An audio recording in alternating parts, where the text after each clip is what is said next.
అతి తక్కువ బడ్జెట్తో మీ పర్సనల్ ఇంటర్వ్యూస్ మరియు వ్యాపార ప్రకటనల కొరకు ఈ నంబర్ని సంప్రదించండి. తెలంగాణ ఫిలిం డెవలప్మెంట్ కార్పొరేషన్ చైర్మన్గా ఈరోజు నేను ఛార్జ్ తీసుకోవడం, ఈ అవకాశం ఇచ్చిన ముఖ్యమంత్రి శ్రీ రేవంత్ రెడ్డి గారికి, అలాగే ఫిలిం మినిస్టర్ కోమటిరెడ్డి వెంకటరెడ్డి గారికి, వారిద్దరి నమ్మకం ఈ ఎఫ్డిసి ఇటు ఫిలిం ఇండస్ట్రీకి, ఇటు తెలంగాణకి, ఇటు గవర్నమెంట్కి మధ్యలో డెవలప్ చేయాల్సిన అవసరం ఎంతైనా ఉంది. ఎందుకంటే ఒకప్పుడు ఎఫ్డిసి అంటే సినిమా ఇండస్ట్రీకి అన్ని రకాలుగా సినిమా ఇండస్ట్రీలో ఇన్వాల్వ్ అయి ఉండేది. సో మళ్ళీ ఆ పూర్వ వైభవం ఎఫ్డిసికి తీసుకురావాలనేది సీఎం రేవంత్ రెడ్డి గారి ఆలోచన. సో దాని గురించి నన్ను ఎఫ్డిసి చైర్మన్గా నియమిస్తున్నానని చెప్పారు.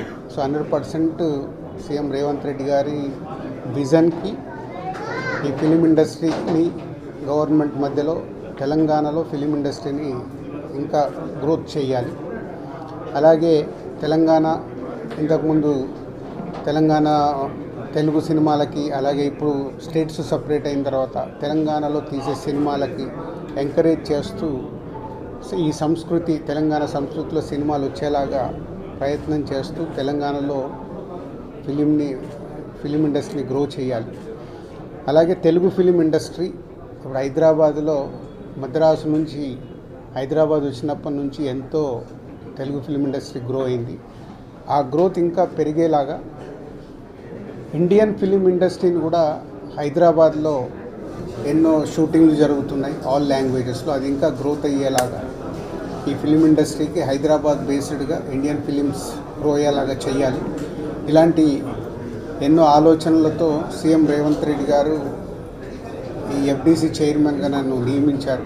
సో ఫిలిం ఇండస్ట్రీలో ఇటు Telugu film chamber of commerce కానీ, అలాగే Telangana film chamber of commerce కానీ, ఫిలిం ఇండస్ట్రీకి కావాల్సినవి గవర్నమెంట్ నుంచి ఏమేమి పనులు చేయాలి, ఏమేమి చేయాలని ఎఫ్డిసి వారధిగా ఉంటూ అటు ఫిలిం ఇండస్ట్రీకి, ఇటు గవర్నమెంట్కి, ఇటు ఫిలిం ఇండస్ట్రీ అంటే ఇక్కడ తెలంగాణలో ఉన్న ఎగ్జిబిటర్స్ వాళ్ళకి ఎన్నో సమస్యలు ఉన్నాయని చెప్తున్నారు.